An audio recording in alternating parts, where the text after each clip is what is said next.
Bem-vindos. Esse é o podcast da CRO Brasil.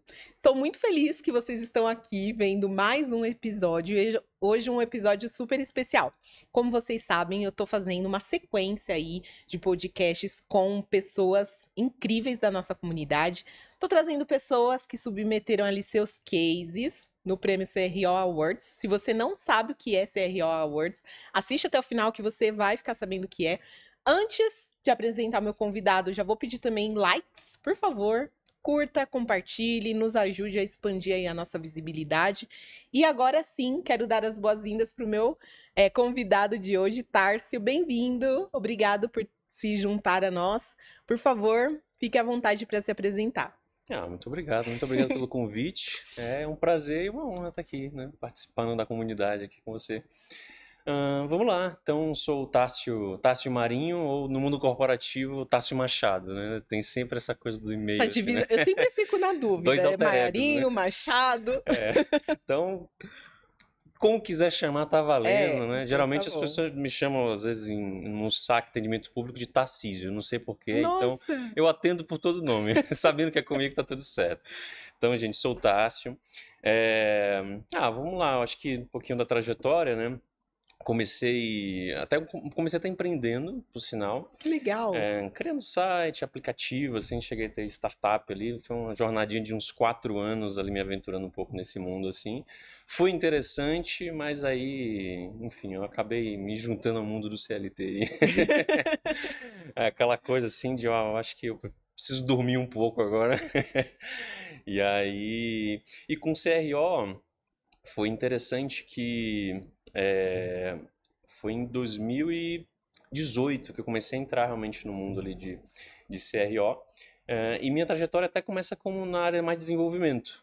Então, Aham. eu sou formado em sistema de informação, mas assim, sempre muito curioso, sempre gostei muito da área de dados, sempre gostei muito de interface com o cliente. Então, nessa época de desenvolvimento, eu gostava muito justamente da parte de front e tal.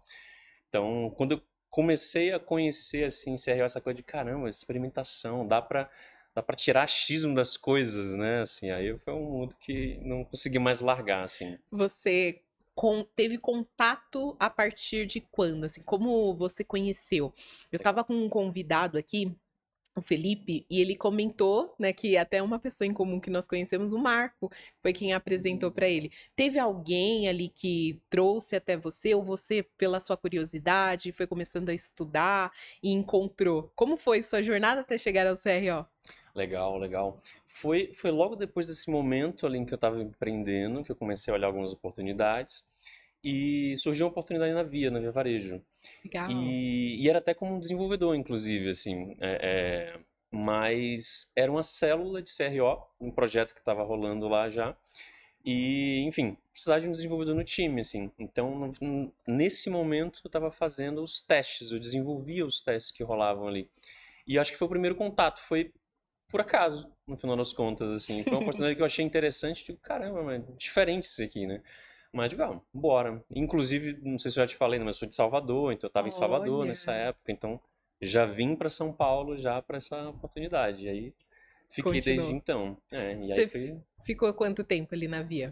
na Via eu fiquei, eu acho que quase 3 anos. Quase Ah, 3 anos. bastante E dei uma tempo. caminhada, porque eu comecei assim, aí depois fui pro time deles lá de produto. Aham. Passei um tempo ali junto com o Ercílio, que aí acho que todo mundo da comunidade deve conhecer Ou o famoso o Tito. famoso Tito, exatamente. Então, na época que ele estava montando o time lá, tava justamente assim, tá bom, né? Era uma equipe do Ercílio ali. Aham. E aí, como eu tava na célula, o pessoal tipo, putz, será que Tassi consegue dar uma ajuda aqui?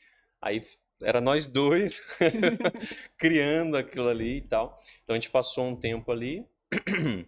E aí, provavelmente hoje já está bem mais desenvolvido, né? Hoje já está outro esquema, né? Ele é incrível, incrível. Mas aí começou, enfim, comecei a trazer um pouco de começar a estudar mais depois desse primeiro momento ali, dos primeiros meses ali de CRO, foi onde eu comecei realmente a estudar mais esse mundo do CRO, assim, que eu acabava estando mais conectado com o mundo do produto, tecnologia, e aí de repente eu vi, cara, mas tem algo aqui que é muito interessante que não dá para separar os dois, né? Tem que viver muito em conjunto ali, né?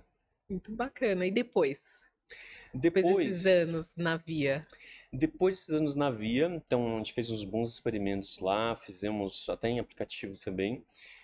Passei brevemente ali por uma empresa de logística, foi um campo bem diferente, assim, era uma logística mais pro agro, assim, Aham, como produto, como líder de produto, mas também levando um pouquinho de experimentação lá também, tinha um aplicativo lá também. bacana. Então era um aplicativo que usava os caminhoneiros, assim, e aí eu vindo de e-commerce e com esse pensamento de CRO, eu consegui jogar um negócio de cupom lá dentro. Bem vendedor. Não sei como foi que isso aconteceu, mas rolou. Que E legal. aí foi uma experiência legal. Foi uma experiência que acabou sendo mais curta, assim, eu acho que foi entre 9 a 12 meses ali. E meu gestor, que estava comigo na Via na época, ele tinha vindo para Electrolux. E Que aí, legal. tipo, já tentando assim, tipo, cara, vamos lá, tem espaço aqui e tal. Só que eu tinha acabado de mudar também. Eu digo, não, ainda não, cara, pô, acabei de chegar, 2 meses já saí e tal. Aí esperei ter as primeiras entregas ali, esperei ter o cupom. E aí, O case. o case, entendeu? Eu digo, não, agora eu tô mais tranquilo, agora eu tô em Aham. paz aqui, entreguei um case, dá pra fazer uma movimentação. Legal. E foi bem legal, porque eu tô curtindo bastante a Electrolux desde então, assim. Tá há quantos anos? Tô há 3 anos, 3 3 anos anos, lá, bacana. 3 anos. Aí lá também entrei como produto. E aí, Aham. claro, né, movimentando já ali tagueamento, Uhum. acompanhamento de dados, experimentação, tal. Eu digo, não, gente, vamos testar isso aqui, não vamos fazer assim não, pelo amor de Deus e tal. Então, e vendendo um pouco também, que como era um gestor que eu já tinha na vida, então eu já sabia que eu tinha essa coisa Já com CRO, né? conhecia. Então eu Aham. falei, cara, pô, a gente precisa de uma área que ia fazer total sentido e tal. Então foi 1 a 2 anos ali tentando vender ali para o nível mais executivo de que ó, é diferente, tem produto, mas assim, CRO é uma outra coisa, é uma outra área, né? Não é só a questão de ter aqui produto e fazer a B, né? Não, CRO vai além e tal. Então a gente foi nesse processinho ali e tal, ele foi vendendo a área e tal, até que funcionou. E Conseguiram. aí ano passado, 2024 ali, a gente de fato nasceu como área de Como área. CRO mesmo. Aí Muito foi bem maneiro. Aí bacana. tô desde então ali, nesse processo. Eu adoro quando as pessoas tocam no ponto área. Porque, ok, às vezes é algo novo para a companhia e vai ser equipe, o time, né? Hum, Por muito tempo, às vezes as pessoas acabam ficando nisso, mas que é necessário de fato ter um time multidisciplinar, né? sim. Queria até que você comentasse um pouquinho sobre esse aspecto de como vocês compõem um time hoje, como você tem liderado, quantas pessoas. Eu acho que é importante até para o mercado entender e até um ponto que você tocou bem bacana. Produto é uma coisa, CRO é outra. Sim, E dá para trabalhar junto, né? sim, sim, Então, sim. como trabalhar também junto com o produto? Porque às vezes as pessoas, mas eu já tenho um time de produto que já faz testes. Então, como você definiria a atuação de produto, CRO? Quais as diferenças e onde CRO até pode auxiliar de repente esse time de produto? O que você tem visto até na Electrolux que vocês têm conseguido? Excelente, excelente. Eu acho que o primeiro ponto é pensar, eu acho que no foco de cada um, né? Quando a gente pensa no time de produto, a gente tem que pensar que é um time que vai estar dando atenção à manutenção. Então, assim, surgiu um bug no site, por exemplo.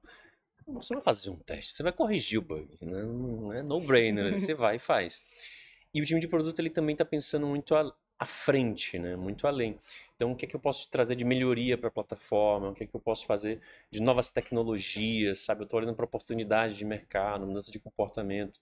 Então, às vezes vão ser coisas que, ou no caso ali de pequenos ajustes, eu não vou precisar, porque justamente é um ajuste, ou vai ser coisas que assim, cara, se eu fazer um teste, provavelmente até vai perder, porque assim, é uma coisa muito nova. Eu estou agora É verdade. acostumando o cliente, estou criando algo interessante ali diferente, ou criando uma estrutura que vai me permitir evoluir aos poucos. E eu acho que é aí que o CRO ele vai mais brilhar, né? E ainda mais em conjunto ali.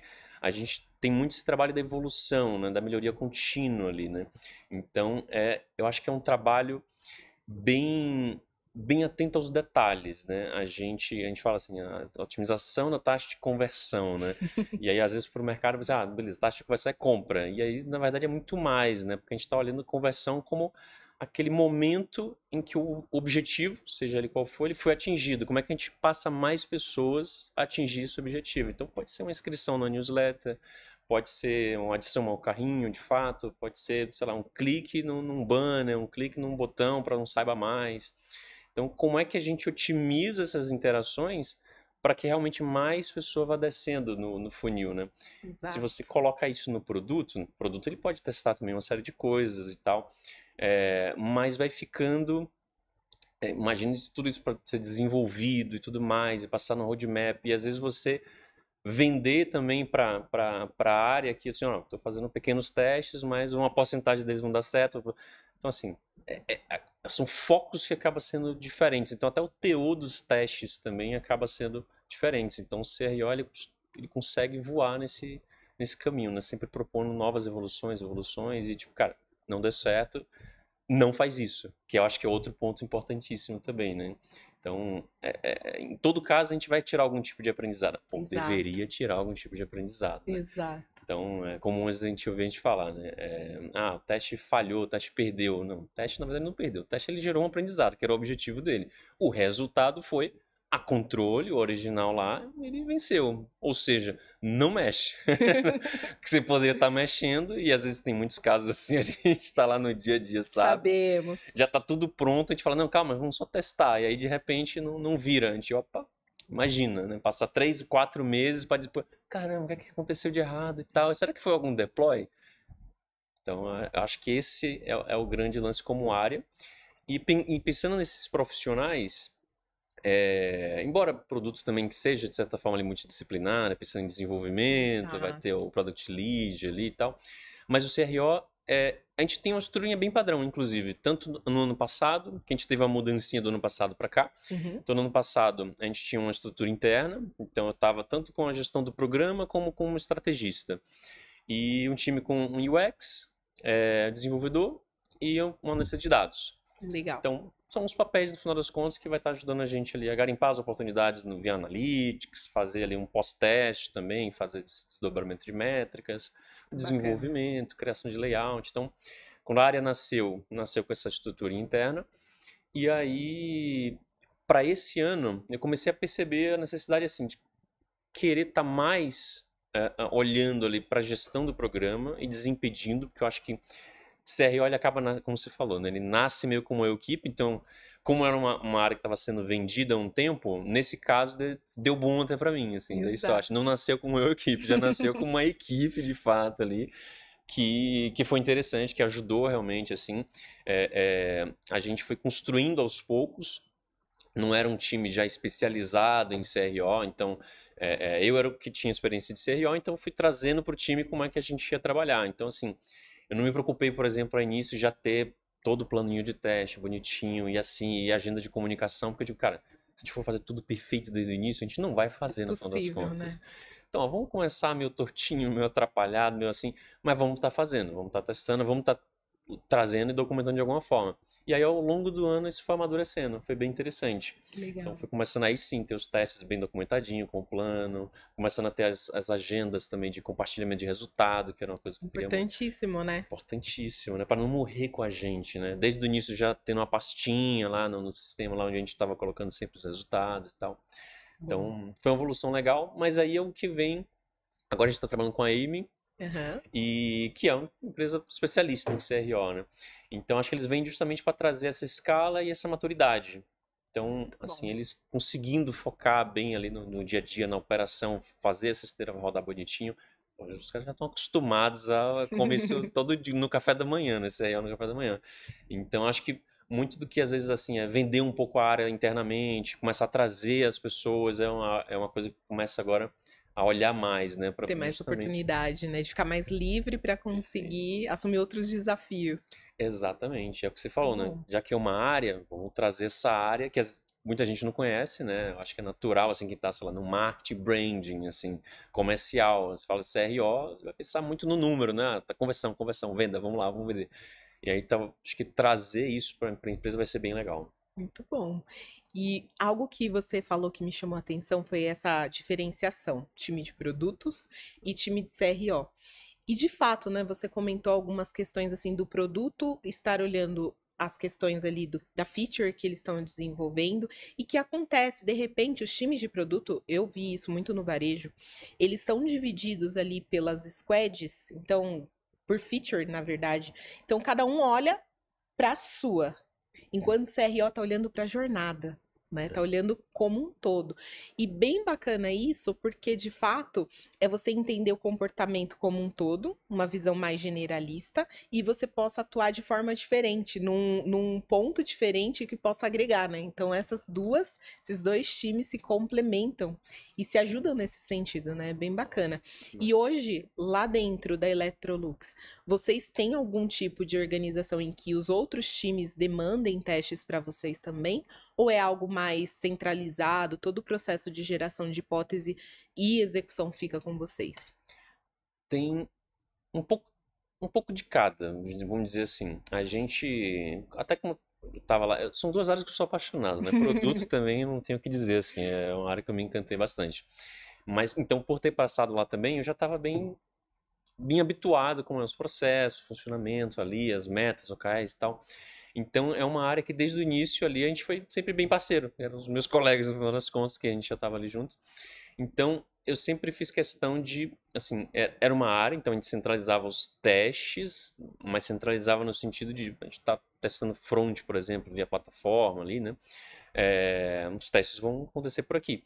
Mas não só por aqui, não é uma questão de, ó, ninguém testa mais aí não, hein? Então, assim, pode continuar testando, mas assim, ó, a gente tem uma metodologia, a gente pode ajudar, a gente pode trazer uma documentação, pode ajudar na análise. Legal.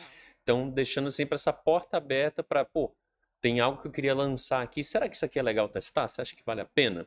Então, as ideias a gente sempre deixou aberto para trazer, e às vezes era coisas também que só um front-end ali não resolveria. Realmente, às vezes é uma funcionalidade nova que eles estavam pensando em trazer, criar ali e tal.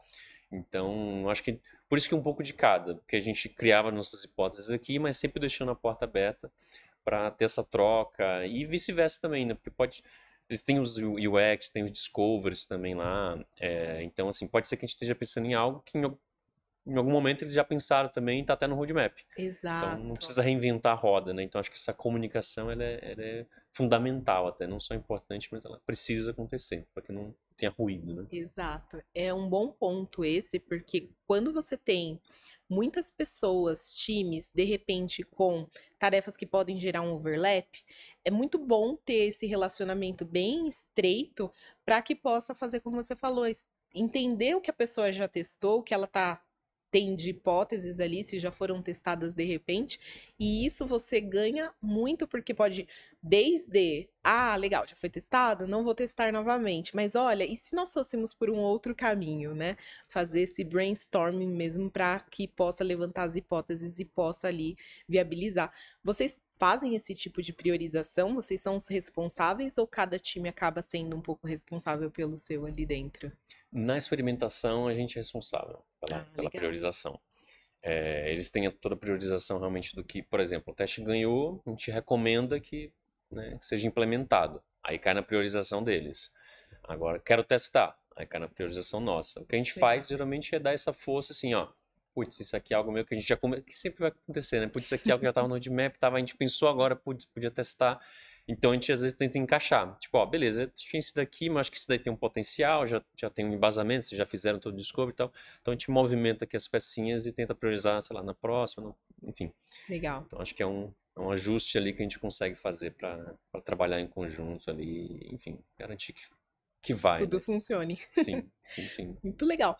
Tarso, eu vou entrar um pouquinho mais no case e eu vou começar por uma pergunta que eu te fiz, inclusive, quando você enviou o case, que é uma pergunta que quem leu o case e entenda um pouco mais sobre experimentação, ou que não entende tanto e vê a gente falando muito sobre ciclos de teste, possa ter se feito, né? Uhum. E eu falei para você, Tárcio, por que 8 dias?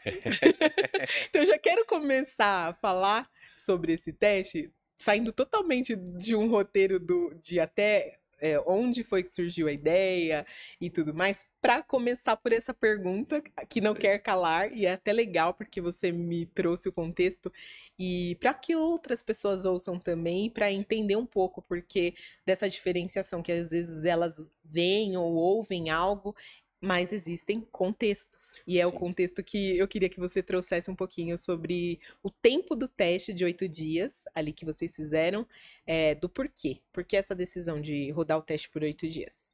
Perfeito, perfeito. Acho que a primeira mensagem é não faça isso em casa. Não é algo que a gente costuma fazer, não é algo que a gente recomenda fazer, mas é algo que às vezes a gente vai olhar e diz, cara, não tem mais por que segurar nesse caso aqui. E nesse caso especificamente, ele foi um teste em que ele tinha muito tráfego. Então, acho que eu te falei o que na faixa dos 400 mil visitantes Comentou. teve nessa período aí. Então, foi um teste que a gente olhando assim, beleza, passou esse período, dá para esperar mais uma semana. Mas o intervalo de confiança, ele estava pequeniníssimo, então não estava aquele intervalo que estava perto do zero ali, não, ele estava bem distante, estava pequeno e o comportamento estava muito constante durante todo o período. Não era um período sazonal, não era um período de campanha e tinha mais testes para rodar. Então foi um caso, e foi um caso que o uplift não era tipo 2, 3% ali, que a gente vai falar melhor, né? Mas assim, a gente tá falando do cálculo de frete ali. Uhum. Então, pô, aumentou 3, 4%. Às vezes varia, sabe que varia. Ainda mais se a gente for olhar todo dia ali, A flutuação. uma aflição, tipo, hoje tá ganhando, hoje tá perdendo, meu Deus, o que acontece? Então, esse foi um que liso, sempre mais e muito a mais, e 18%. Então, assim, são coisas que vão construindo, tipo assim, é 18, esse 18 diferencia muito, ele não se aproxima, então chega o ponto que, tipo, cara, só vai, assim, sabe? O ganho tá tão expressivo que é mais fácil a gente já mandar logo e implementar do que a gente ficar segurando mais e fazer. Então, esse foi por isso que eu digo assim, não faça, mas às vezes vai fazer, porque às vezes é uma exceção que a Necessidade, gente né? encontra. E eu até te comentei também, né? Teve testes já que teve milhões de visitantes, a gente rodou por, sei lá, 21, 20 e poucos dias, que não tinha validação nenhuma. Então, a gente, então esquece, é isso, é o que tem para hoje. Então, acho que é sentir o termômetro realmente, né? Acho que as regras estão aí, eu acho que elas ter 2 ciclos pelo menos, né? Não é aleatório, né? Caso a pessoa não tenha, às vezes, por que ele tá falando de 15 dias, né? Por que 8 não e tal? Porque é isso, né? A gente tem essa questão de ciclos, né? Às vezes o comportamento de segunda a sexta é um, sábado e domingo é outro. Então, se você tem pelo menos ali 2 ciclos, no dia você observa, tipo, durante a semana ficou consistente, os fins de semana também foi consistente. Então, beleza, legal. Então, a partir daqui já dá para ficar mais confortável, dá para seguir e dizer que tá válido. Em outros casos, às vezes a gente percebe que antes, assim, provavelmente eu ainda segurei bastante, porque provavelmente no quinto dia já tinha tava, já gente tinha querendo chegado. que você desligasse. Eu digo, não, gente, aí pelo menos, aí não também, né? A gente tem que fechar pelo menos o ciclo, né? A gente vem fim de semana, pode ser que mude, e aí nesse caso também não mudou. Então, esse foi o porquê dos 8 dias. Muito legal. E como vocês chegaram até a hipótese, né? Como vocês entenderam que aquela hipótese seria uma hipótese boa de ser testada? Legal. Teve algum momento em que vocês fizeram um brainstorm entre as equipes ou foi algo do seu time? Como vocês chegaram até aquele formato? Perfeito. Então vamos lá. Então, assim, acho que descrevendo um pouco o cenário, né? No final das contas, a hipótese era: a gente tem a página de produto, e a gente está falando da página de produto no mobile, então, e-commerce em geral vai ter uma estrutura muito parecida, né? Para criar essa imagem na cabeça. A gente vai entrar, vai ter a fotinha do produto, vai ter o nomezinho dele ali, preço, lugar para você incluir seu CEP, um botão de compra. No nosso caso, o que a gente tinha era esse botão de compra, ele é flutuante, ele fica sempre na parte de baixo ali da tela, que a premissa é interessante. À medida que você vai scrollando, você não precisaria voltar ao topo da página para poder achar o botão de compra. Então, tem um porquê, tem uma razão. Só que o que gerava com isso? A gente percebia, e esse foi um dos 2 fatores, o outro foi olhando para dados. Então, o primeiro que a gente percebia assim,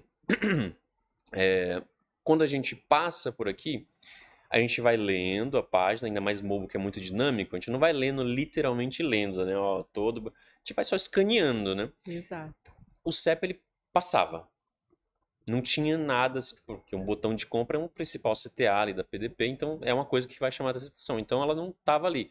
Repara que eu estou falando do CTA, mas o foco está, na verdade, em aumentar o número de pessoas colocando o CEP. Exato. Mas por quê? Aí vem o lado dos dados. que a gente percebia era, a gente percebia que tinha pessoas que seguia pro checkout, carrinho checkout, sem ter colocado CEP ainda. E a gente ficou com essa questão de, pô, se essa pessoa chega lá e esse produto não está disponível, isso gera uma frustração. Porque você já se comprometeu, você já adicionou o carrinho, provavelmente não foi nem no mesmo dia, você colocou, pensou e tal, vou. Aí quando vai chegar lá na tela, já que você já preencheu seu e-mail, seu CPF, seu endereço, então, na verdade, não consegui entregar agora para esse CEP. Putz, aí é uma baita frustração, assim. Então, é mais difícil recuperar essa pessoa que chegou até essa etapa do que a pessoa que já descobriu na PDP. É chato também, com toda certeza. Putz, não entrega, que droga. Mas será que tem outro? Porque ainda não investi tanto, né? Não me comprometi tanto ali. Ainda tô tomando aquela decisão. Então, no momento em que eu ia tomar essa decisão, essa notícia ruim veio, digamos assim, né? Então eu tenho a possibilidade de ver outras opções. Inclusive teve outros testes que surgiu em cima disso, desse tema. Então, sabendo disso, a gente começou a pensar, cara, então como é que a gente faz com que mais pessoas já tenham logo essa resposta, essa visão de, ó, entrega, não entrega para mim, para evitar esse cenário lá. E aí entender se de fato as pessoas, enfim, com essa proposta, eles realmente vão calcular mais ou se não, é isso mesmo, chegamos no limite, quem calcula, calcula, não tem o que fazer. Mas tinham que fazer. E o que a gente percebeu, essa ideia que a gente teve, que a gente pensou em algumas coisas, mas eu acho que eu comentei da palavra storytelling, né, cara? É uma das coisas que eu repito bastante no dia a dia, porque eu penso muito, e eu recomendo inclusive esse pensamento, assim, eu acho que é um pensamento bem interessante. A gente fazer sempre as analogias com compra física, sabe? A gente entra na loja. Porque muito do que tá ali, tá no online, só que num formato diferente, sabe? Aquela velha olhadinha, que é você entrar no site, tá olhando a categoria, vai outra, uma exploração. E repara que às vezes você tá nesse momento de exploração, vem alguém tipo, posso te ajudar? Posso te ajudar? Se incomoda. E às vezes no site a gente não percebe e faz a mesma coisa, né? Toma um produto. Cara, não, calma, ainda não, deixa eu explorar mais um pouquinho. Então, a gente, pensando nessa analogia, quando a gente chega na PDP, a gente entende que é um momento que ele tá tomando uma decisão. É isso ou não é? Esse produto me atende ou não atende? Tá no preço que eu posso pagar ou não posso pagar? E consegue me entregar ou não consegue? É um prazo aceitável ou não é? Porque o preço, no final das contas, ele é composto do preço do produto, mas do preço do frete. Às vezes, e é um curioso, mesmo sabendo disso, a gente é afetado por isso. Às vezes o frete grátis, o frete está no preço do produto, mas a gente vê um grátis e é apaixonante, assim. É verdade. Me entrega grátis, então a gente quer. E aí o que a gente percebeu então, tem uma linha de raciocínio. Ele entendeu agora, conferiu, tá bom, esse é o produto. Vou tomar a decisão, ou seja, vou apertar o botão. Esse botão, ele não estava junto com calcular o frete. Então, provavelmente, vou tomar essa decisão, aperto o botão. A ideia é, será que se a gente deixa agora eles pertinho um do outro, entendendo que vai estar isso composto, né? Então, é esse produto, é esse preço, é esse prazo e preço de entrega. Se tiver tudo em conjunto, talvez ele vai ter mais interesse agora em calcular e aí seguir. Porque, na teoria, né, a hipótese é de que isso faz sentido, tá tudo uma coisa só, ele vai calcular mais e vai seguir mais. E foi o que a gente percebeu. Então, e a gente está acostumado que, assim, às vezes a gente fala 18%, 18%, mas geralmente às vezes é 2% de lift, e-commerce, 4, 5, não, 18% mais CEPs preenchidos ali, né? Então, tipo, fez sentido. Realmente ter esse contexto e a gente não mexeu nada em CEP. Que é curioso, porque a ideia realmente estava no storytelling, no momento da jornada. A gente mexeu no botão de compra. Mas só o fato de ele estar contextualizado, e ele não deixou de ser flutuante, na verdade.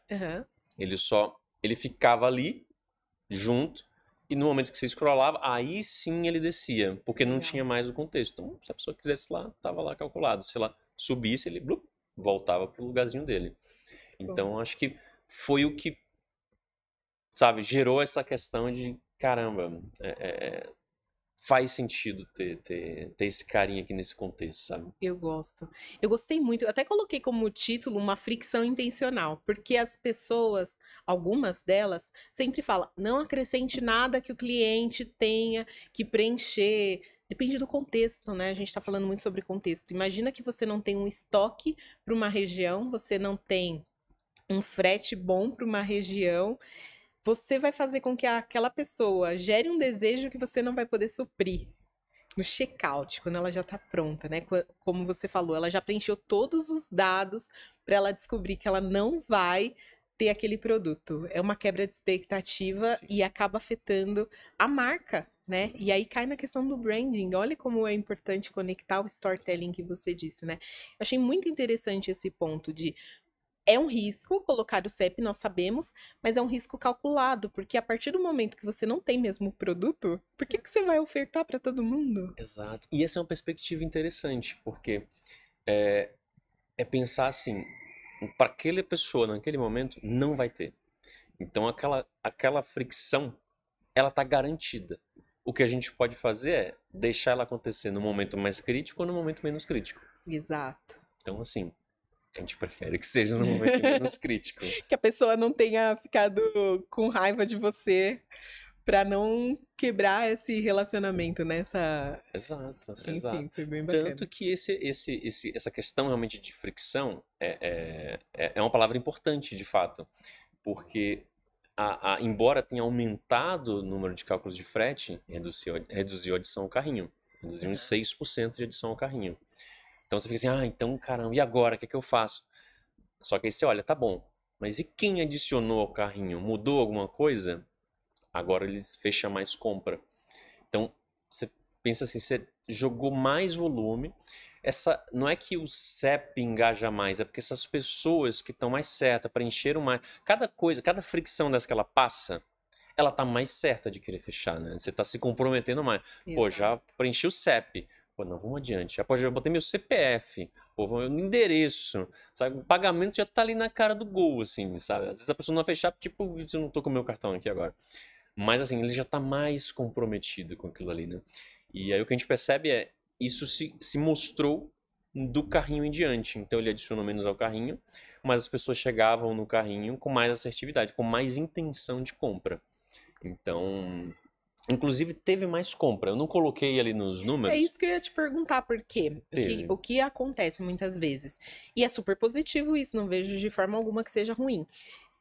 Nós colocamos algumas fricções intencionais para qualificar melhor um tipo de público. Uhum. Então, aconteceu até um caso com uma empresa que eu atendi. Tinha muita gente chegando lá na landing page, mas era totalmente um público desqualificado. Então, eu fiz uma pesquisa com que eu pudesse entender as motivações, se a pessoa que estava entrando de fato fazia sentido, e eu descobri que não.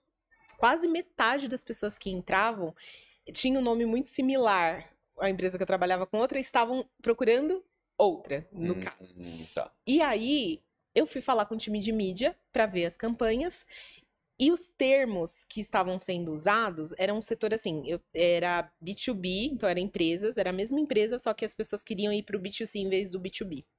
E não tinha nada que deixava muito claro que era para empresas. Então o consumidor B2C acabava chegando ali também. Sim. E o que acontecia a partir disso? Só vai fechar quem de fato for o público que a solução atende. Perfeito.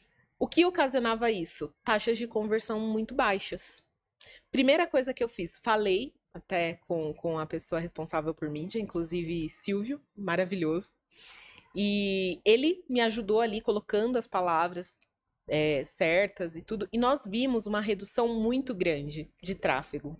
Mas isso foi muito bom, que mantemos um número de vendas, só que a taxa de conversão aumentou em decorrência desse contexto de diminuir as sessões. Mas aí você me fala que no seu contexto, ok, tivemos sim a questão da redução pela fricção, mas ainda assim no número absoluto também vendemos mais, né? Também vendemos mais.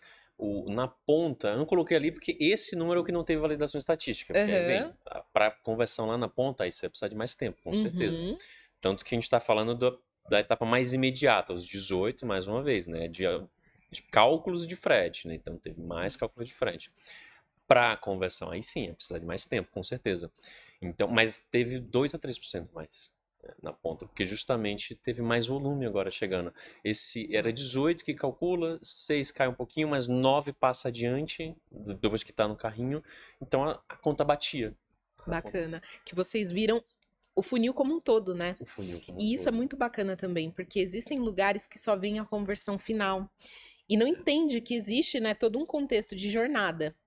Então, antes da pessoa fechar a compra, ela passa por outros cenários até chegar lá. Sim. E esse era o imediato que vocês queriam testar, então. Exato. Não, e a palavra que você trouxe nesse exemplo é ótima, que é a qualificação, né? Não é só questão de ter volume, né? Você tem um volume, mas não é o cliente que vai comprar aquele produto, cara, não adianta. Ainda mais no e-commerce, que eu acredito que existe uma grande questão, que é a questão do contexto de ter o produto ou não, e frete.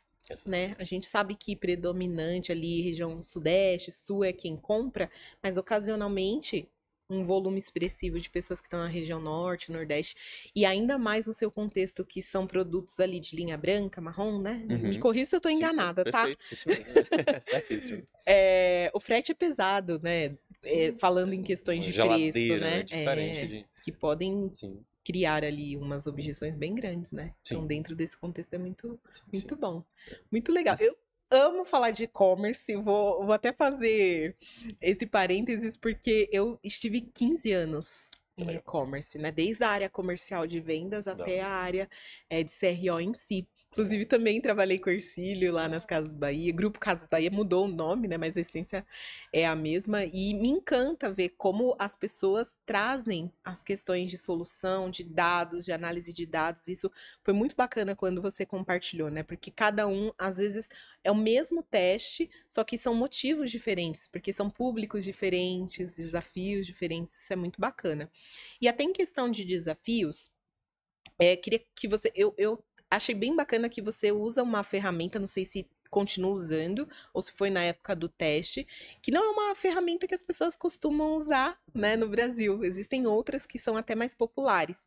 Então, não sei, na época você já estava usando a Optimize, ele Sim. já estava Sim. usando. E me conta um pouquinho, até fico curiosa de entender aí, por que você optou. Você chegou a trabalhar com o Google Optimize? Sim. E aí você fez essa transição, como foi esse processo? Eu fui transicionado mais do que transicionei, porque como a Electrolux é uma empresa global, uma empresa sueca, trago isso que é uma curiosidade, às vezes a gente Legal. não sabe, assim, muita gente acha até que é brasileira, é interessante, às vezes, várias conversas a gente... Eu não imaginava que era sueca. Tá vendo aí? Ó? É legal isso, é legal, a gente vai descobrindo bastante coisa. Então é uma empresa sueca que já tem, ó, pensando na operação D2C, aqui no Brasil mesmo, tem 100 e pouquinhos anos, assim. Uhum. Mas empresa sueca, e a ferramenta em si vem de lá, na verdade, assim. Do grupo. É uma governança global. Entendi. É uma governança global. Então, a gente já utilizava o Optimize, e aí quando acabou, foi chamando meio que cada região, né, que a gente chama, né, tem a região Latam, tem a região de América do Norte, Europa, Ásia ali. Então, foi chamando algumas pessoas de cada um, tipo, ó, estamos mudando, o que é que vocês precisam, o que é que vocês usam aí e tal, e aí, com esses insights de cada um, foi feita a cotação e tal, e aí eles, ó, Optimize, ele apresentou uma proposta interessante, tem uma funcionalidade legal, papá, e aí foi. Então, acabou que, por isso, assim, acabou que foi o que eles optaram por lá e a gente Seguiu. Seguiu na... E durante esse período, né, que acredito que, cara, a dor de ter perdido o Google Optimize e uma nova ferramenta, ainda mais que não é tão conhecida, então tem poucas pessoas que de fato mexem, deve ter tido seus desafios técnicos, né? Você sentiu isso, até pela sua vivência ali, talvez não, né? Porque você já vem de um contexto de desenvolvimento, mas houve algum tipo de dificuldade, de questões técnicas, assim, para conseguir rodar o teste em si? Olha, eu vou dizer até que nem tanto. Eu tenho minhas questões com o Optimize. Eu acho que a gente acaba precisando mais de código do que eu gostaria, assim, sabe? Porque acho que tem algumas ferramentas no mercado que elas são um pouco mais ou visuais, ou simplesmente a gente consegue fazer uma segmentação de uma forma mais fácil, até mais rica. A própria métrica, às vezes, de sucesso, né? Por exemplo, a gente trabalha com e-commerce, às vezes a gente não quer só o evento de finalização da compra, porque o nosso teste possivelmente era só na categoria de geladeiras, por exemplo, porque vai ser diferente vender uma geladeira de R$ 4.000, por exemplo, do que um pote hermético de, sabe, R$ 50. Então, às vezes são estratégias diferentes. Então, um dos desafios que está num ponto mais técnico ali que a gente tem é que não é tão simples, às vezes, ter esse mapeamento de dizer, não, esse aqui é o número de compras só dos produtos dessa categoria. A gente acabava tendo que ir para GA mesmo. Enquanto que, enfim, aí depois eu tenho conversado com bastante plataforma, e aí eu também tem umas que já prevê, tem umas que já deixa condicional, ó, essa métrica ela é contabilizada como um sucesso se a categoria for essa aqui, ou se o ID do produto foi esse aqui, etc, né? Então esse é um dos principais desafios, assim, que a gente tem com ela, assim, nesse ponto a gente precisa segmentar um pouco mais, seja a métrica de sucesso, seja realmente condição de entrada, às vezes ela tem um pouco mais dessa barreira para fazer, sabe? No nível que a gente quer. No nível mais geral, é mais tranquilo. Porque aí o basiquinho ali, acessou a página, fechou compra, tudo certo. Aí não tem muita diferença, né? Então é mais um acostumar. No início, pensando nesse aspecto mais geral, eu acho que é o mais o acostumar. Beleza, agora tem uma outra ferramenta, com uma outra abordagem, então entender um pouquinho agora Do desse contexto, né? contexto e tal. Das possibilidades. É. Bem bacana. E você comentou, né, também sobre, aí tem o GA4, aí vou para o GA4. Vocês têm, pelo volume de sessões, uma grande quantidade também de volume de dados. Hoje, o GA4 tá atendendo? Ou vocês estão indo também para banco de dados? Pam, pam, pam. A pergunta que não quer calar. Essa é polêmica. Banco de dados. Não tem como, né? Não tem como, não tem como. O que é até chato, né? Porque você pensa assim, querendo ou não, a gente que acaba consumindo mais dados, ou buscando, indo mais atrás, ou enfim, não consegue viver sem dados. A gente vai lá e se vira, e aprende, e mexe e tal, e sabe ali como se adaptar. Mas você pensa agora no contexto todo da empresa, que entrava no painel, tinha tudo bonitinho ali, tinha tudo mais mastigado. Exato. E de repente agora tem que dizer, não é mais o mesmo número, isso aqui mudou. Não dá para pegar exatamente o que tem ali, tem uma amostragem. Então é uma transição difícil, e lá não foi diferente assim também não, nesse ponto. Não teve como fugir, teve que ir pro BQ mesmo, então muita coisa a gente acaba tendo que puxar de BQ, então aí, enfim. Aí envolve toda uma questão agora de como é que a gente puxa a visão, de conversão, papapá, funil, puxando daqui, então assim, se torna uma especialidade, você precisa de uma especialidade agora para poder trazer e criar essas visões, né? Então, É bem bacana você comentar isso, porque algo até que o próprio Tito comentou em alguns eventos que eu fiz com ele, sobre essa necessidade de agora também, dentro de times de CRO, ter pessoas que mexam com banco de dados. Porque até então, né, as competências ali para os times era ter um Web Analytics que soubesse olhar um GA, que conseguisse, né, organizar ali suas questões dentro do GA, do Looker Studio, que antigamente era muito simples e fácil de plugar. Hoje está insuportável, não dá mais para usar o Looker, né? Mas é um ponto que ele até trouxe também das questões de transformações que as áreas de CRO acabam tendo que se ajustar dentro desse novo contexto, né? Quando são empresas tão grandes quanto a Electrolux, Casas Bahia, que de fato não tem como ficar só no GA, pelas questões de amostragem, né? Exato, exatamente. Muito legal. E me fala uma coisa, fiquei curiosa aí para saber um pouco mais sobre a questão da relação com stakeholders, assim. É muito tranquilo, você coloca lá no seu pipe o que você vai testar, ou precisa justificar isso depois da sua priorização com outras pessoas? Como funciona um pouco desse processo lá? É tranquilo para vocês? Isso eu vou dizer que eu não tenho o que reclamar, viu? Sério? Eu acho que é a sensação que todo optimizador quer, né? Chegar num momento num lugar que, tipo, é recebido, né? Lá é visto com bons olhos. Então, a gente tem uma parceria com as outras áreas que é bem legal. não é que não tenha preocupação. A gente tem períodos, por exemplo, e-commerce tem muito período de Semana do Consumidor, como a gente teve agora, né? Mês do Consumidor. A gente tem Black Friday, tem as campanhas fortes ali, Natal, Dia das Mães. Então, assim, tem uma veia comercial que é muito forte, não dá pra negar, e que, assim, você dizer que tá rolando um teste no checkout, não, não vai rolar, obviamente. Mas, até por bom senso, a gente entende também que a gente não quer nem essa preocupação no nosso colo, né? Com certeza. Então, mas em termos, assim, de priorização, em termos de ter esse relacionamento com eles, pensei nessa ideia aqui, queria fazer assim, assim, assim, é bem recebido. E o pessoal consegue contribuir bastante também, até com... Claro, às vezes quando a pessoa vem com alguma objeção, é sempre meio chato, porque tem uma parte de nós que tá ansiosa para fazer. Mas também tem muita coisa legal, porque assim, às vezes você tá falando com uma pessoa que é especialista na categoria de fogões. E aí ela fala assim, toma cuidado só com isso daqui, porque fogão tem assim, assim, assim. E aí de repente você percebe que, eu pensei como experiência, pensei como jornada, pensei como produto. Mas na verdade tem jornadas aqui dentro, né? Então cada pessoa que você vai conversando ali, e a gente rodou uns testes inclusive interessantes ali, tanto com a categoria de geladeiras quanto aspiradores ali, que a gente ia percebendo assim que tem conhecimentos ali, sabe, que vai agregando muito, né? Você comentou uma coisa que eu achei muito interessante, né? O CRO ele acaba sendo muito generalista, ele olha por um todo, né? Porque nossa ideia não é ser especialista em tudo, não tem como, né? Ser especialista Impossível. no site inteiro, né? O site tem uma série de departamentos, cada um focado só naquilo, e a gente diz que é especialista em tudo. Só que a gente é especialista no processo de experimentação, né? No processo de evolução contínua. Então, se a gente recebe um desafio, né? Ou percebe ali, olhando os números, que naquele pedaço ali, cara, isso aqui tá baixo, isso aqui devia estar passando mais gente daqui.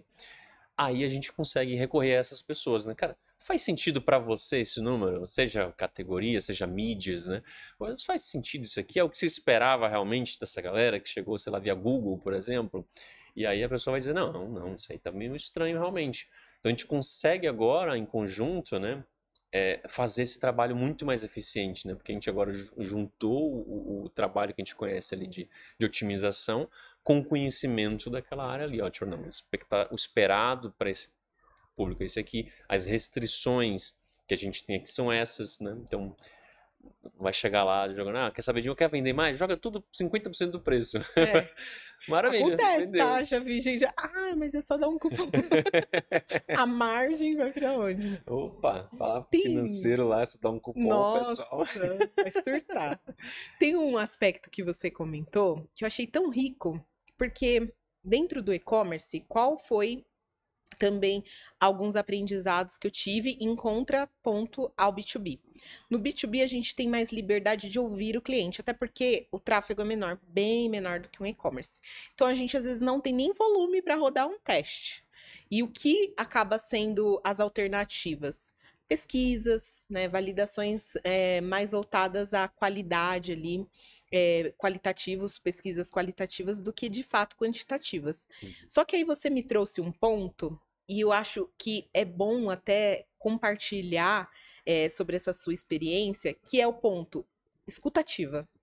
Escutar das outras pessoas. Você é a pessoa de CRO, e eu vejo muitas pessoas reclamando: eu não posso rodar teste, eu não posso isso, nada pode. Mas será que você está escutando as pessoas, né? No caso, tem um especialista que vai entender daquela linha de todas as questões, até de comportamento de quem consome, e uma expertise de anos. E aí você quer impor a sua verdade, a sua estratégia, desconsiderando o que a outra pessoa está falando.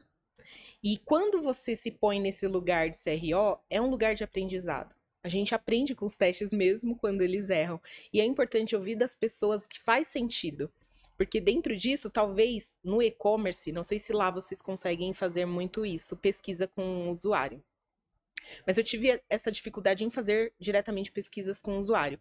Mas eu conseguia fazer muitas pesquisas internas, com times internos, que faziam com que a qualidade das hipóteses aumentasse, assim, num grau muito, muito absurdo, de você ouvir as pessoas que conhecem daquele produto, as categorias, né, líderes de categoria, eles entendem tanto que é tão rico quanto você falar com o cliente, porque ali no e-commerce acaba tendo focos diferentes do que uma compra complexa, né, a pessoa compra mais a necessidade da ocasião e tudo, não é assim como o B2B que é mais pensado, é mais longo o processo.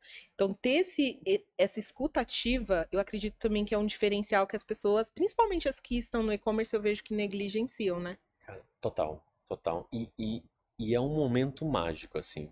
Eu acho que uma coisa que eu diria, assim, quando a pessoa tá com essa dificuldade, claro que tem casos e casos, né? Às vezes não vai nem se aplicar, mas, assim, se a gente, tava com essa ideia, não foi, tava com essa ideia, não foi. Pega um momento, chama a pessoa e faz o contrário, na verdade. O que é que incomoda hoje? O que é que não funciona?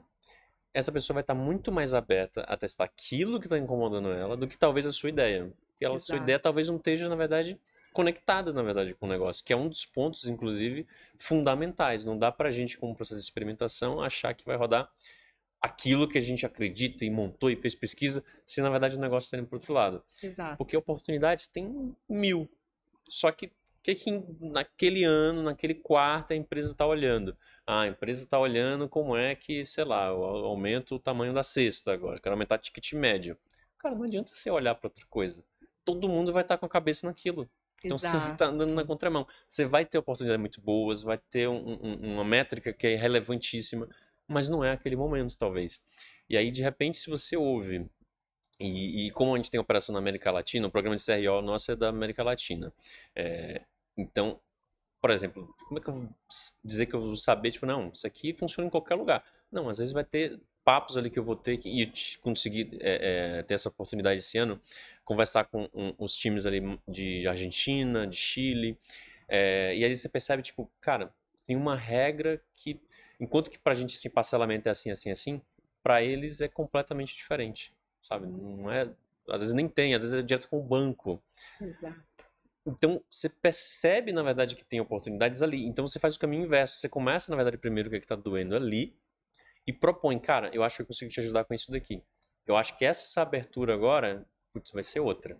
Vai ser outra. Não quer dizer que morreu a dificuldade e tal, papapá, mas de repente agora você vai ter muito mais interesse, porque partiu de algo que aquela pessoa tem interesse e que já não tinha ideias. Como é que eu faço para mudar isso aqui? E aí você Muito vai e bom. propõe. Eu acho que é. Um ótimo ponto. Tárcio, estamos chegando naquele momento que eu detesto, que é o fim. Eu passaria horas falando com você, com todos os convidados. Eu adoro esse momento. Quero te agradecer pela sua participação. Quero dar alguns recados. Tárcio vai estar comigo no CRO Summit, dia 3 de outubro. Vai estar lá junto com outros líderes, falando muito mais coisas do que ele trouxe aqui, falando sobre liderança, gestão de time. Então, para quem ainda não se inscreva, 70% dos ingressos já foram vendidos. Não é porque nós estamos em março que você vai deixar para comprar o seu em setembro. Aproveite enquanto tem, porque logo com certeza vai esgotar. Outro ponto importante lembrar, o case do Tárcio, inclusive tem outro, né, Tárcio, Joguei ainda, o que a outro. gente ainda não publicou. Vamos publicar, Beleza. mas o Tárcio tem aí, junto com a Electrolux, dois cases bem bacanas. Na próxima semana, possivelmente, vou liberá-los. E a partir de julho, vocês poderão votar aí no case da preferência de vocês, dentro ali do site crobrasil.com.br, porque nós temos a premiação CRO Awards. Olha como somos chiques. Chique Awards. demais, hein? Então, nós vamos premiar aí a melhor estratégia compartilhada dentro da comunidade. O pessoal agora tá motivado, tá mandando case. Tô muito feliz com isso. Mande também o seu, você que tá assistindo, assistiu até aqui. Já sabe que é o CRO Awards. Vai ganhar ali o prêmiozinho bonito, aquela placa para ostentar aí nas redes. Então, por favor, não deixe de participar. E é isso, pessoal. Até o próximo encontro. Tô muito feliz. Não esqueça de curtir, compartilhar, enviar aí para o máximo de pessoas possíveis. E a gente se vê no nosso próximo episódio. Tchau, tchau.